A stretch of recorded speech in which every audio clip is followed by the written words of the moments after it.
Meanwhile, President Trump is set now to outline his $1 trillion infrastructure spending plan next month. Joining us now, Norm Anderson, president of CGLA. Want to ask you, Norm, first and foremost, the $1 trillion price tag, it's a nice big round number. Is that actually going to be enough to address the needs of our infrastructure, which right now get an overall grade of a D+?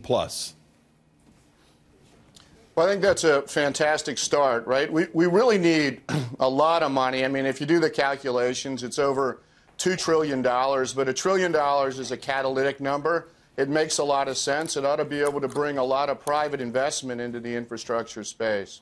Norm, I think what some folks are worried about is that the last infrastructure effort, almost $1 trillion, only 6%, however, went to infrastructure. And the money given from federal governments to state and local governments was hijacked. It was used for different things, political favors and things like that. So do you find a way to carve out the bureaucracy and make sure that this money gets to these projects and we actually can get it done? One of the things that's most interesting about the infrastructure debate, the infrastructure question, is what does infrastructure mean to people? And if you start to look at it, it has to be tied into the jobs issue, has to be tied into economic growth. And if you look at infrastructure projects, what they do is they speak to congressmen from all over the country, because you're not really looking at projects in individual districts, blue state, red state. We looked at 50 projects. They created jobs in more than 50% of the congressional districts, just 50 projects. So you're really lighting up a lot of the Congress with infrastructure jobs. And these are long-term jobs. These are manufacturing jobs. So that's how we've got to think about it, not in terms of, my world doesn't really talk about roads and bridges all the time. My world talks about what do we need for the next 5, 10, 15, 20 years. And what kind of new technology, driverless vehicles, battery storage, Hyperloop, what kind of technology do we really need to make projects happen to give us a better life? But by the same token, though, there are so many layers of regulatory hurdles to get these things done that you're talking about. I mean, in some places, they'll probably create new ones, in fact. So how does the federal government get these state and local governments to make sure they address that part, so that it's effective? I mean, we have to make sure that this money is used effectively to generate those jobs you're talking about. Yeah, that's absolutely right. This idea that we got to reduce the time that it takes a project to get approved from 10 years right now to 2 years, absolutely critical. One way to do it is, I think one of the things that we're talking about is to get the federal government out of the decision-making process. I think that's really important. The federal government's got to be more of a facilitator and less of a blocker in terms of the fundamental infrastructure that we need. And then you've got to facilitate. You've got to help states and municipalities make good decisions about the projects they need and make even better decisions about getting private investment involved in those projects. Because we're not going to raise taxes, right?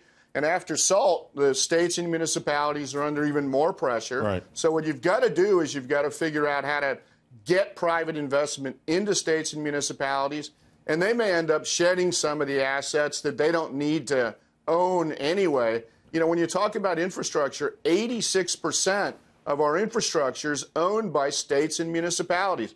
And the average age is 45 to 55 years. So the operations and maintenance costs are huge, and the pressure on municipalities to take care of old stuff rather than think about and build new stuff is also enormous. They've gotten caught in that trap. So we see it in New York. They patch the same holes every year, and then a year later they're patching the same holes, and that's the whole budget. Norm, let me ask you a sort of a quasi-philosophical. Democrats love the idea of infrastructure spending, in part because of the lore. FDR spent a lot of money. And then there was a signature, right? The Hoover Dam is something people pointed to for a long time.